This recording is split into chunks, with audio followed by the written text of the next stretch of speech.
Hi, Alan Stratton from Woodturning. Mother's Day is approaching, so I asked my wife what she would like for Mother's Day. Now she knows that I'm a wood turner, especially since she's my principal design consultant. So she said, how about a napkin holder? So let's make a walnut napkin holder for her for Mother's Day. I'm starting with the base. I've mounted a chunk of walnut on a screw chuck. First, I'm flattening the face as the cut across the board was somewhat tapered. Then I'm rounding the blank. I found it easier to cut the perimeter by cutting from the face across the edge. That way I'm cutting into side grain instead of end grain. Then I'm switching around to the other side to cut away the last little flange so that it does not break away and shatter wood on the opposite face.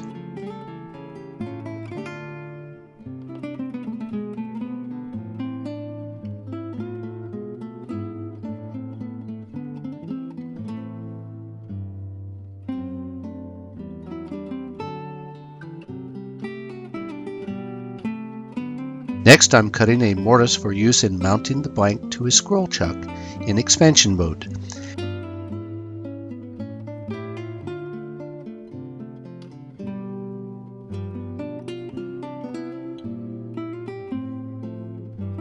Since it's on the face, I can check the mortise with my chuck jaws before I take it off. Now I've flipped the stock over and remounted it into the mortise onto my scroll chuck in expansion mode.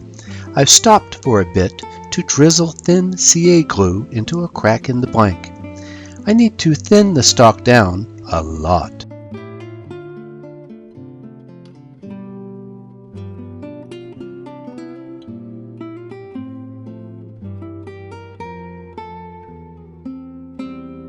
With the wood thin enough, I'm starting to profile the edge again. When?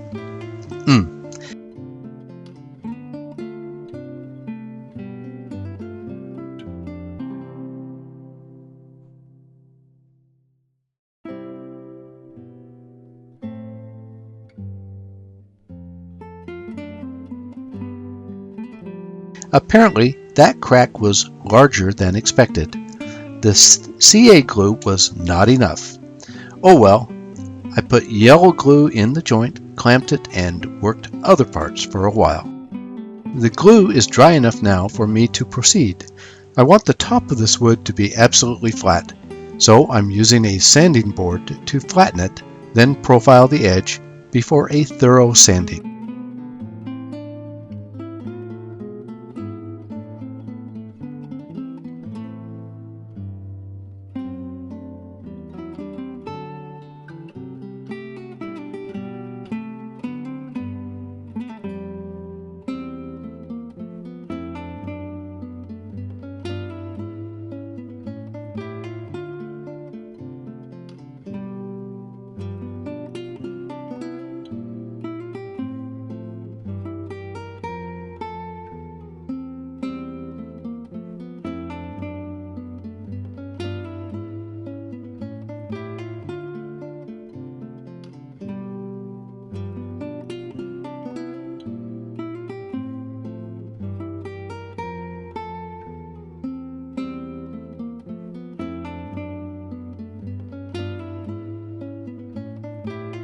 Now to apply Mylan's friction polish on the front side. With the top side complete, I'll mount it into my homemade coal jaws to hollow the underside just a little bit before applying finish to the underside. Now for the upright sides. They are very similar to the base. The blank with corners clipped is mounted to a screw chuck. Again, I'll flatten the face before cutting across the outer rim by cutting into the side grain. Again, I move the tool rest to cut the remaining irregular flange to avoid splitting good wood. Then cut a mortise for mounting. I've removed most of the wood with a gouge, then cleaned up the edge with my skew as a scraper. Then remount the wood to a scroll chuck in expansion mode. This time I decided to drill a hole in the middle of the side pieces. Afterwards, cutting in a flowing profile that I trust will be pleasing. I'll sand and finish this side that will be the outer side of the napkin holder.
Next, I'll burn a line into the edge for a little more interest. Black against the brown walnut will be a subtle addition. Then touch up the edge just a bit before applying finish. Finally, for the sides, I've mounted the wood into my coal jaws to profile and finish the opposite side that will be the interior of the holder. I'm using a round nose scraper. With the 3 pieces shaped and finished, I need to trim off the side pieces to fit flat to the base. I thought a lot about how to cut these round pieces safely. I settled on using double stick tape to mount the sides to a board. Then I can safely cut a flat with a table saw sled. Now for the really tricky part, where to drill the holes to mount the sides to the base. First, I'm positioning the sides, then marking their position before drilling holes down through the base. Then I countersunk the holes on the bottom, then drilled a hole up for the screws. Even then, I had a small whoops with 1 screw. And here we are, a napkin holder for my wife for Mother's Day. It's a nice piece, not too heavy and not too light. Nice color for a beautiful, one-of-a-kind, functional piece. She likes it. That's all for this video. Please subscribe to both my website and YouTube channel. Please always wear your full face shield.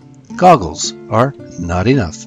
Until next time, this is Alan Stratton from As Wood Turns.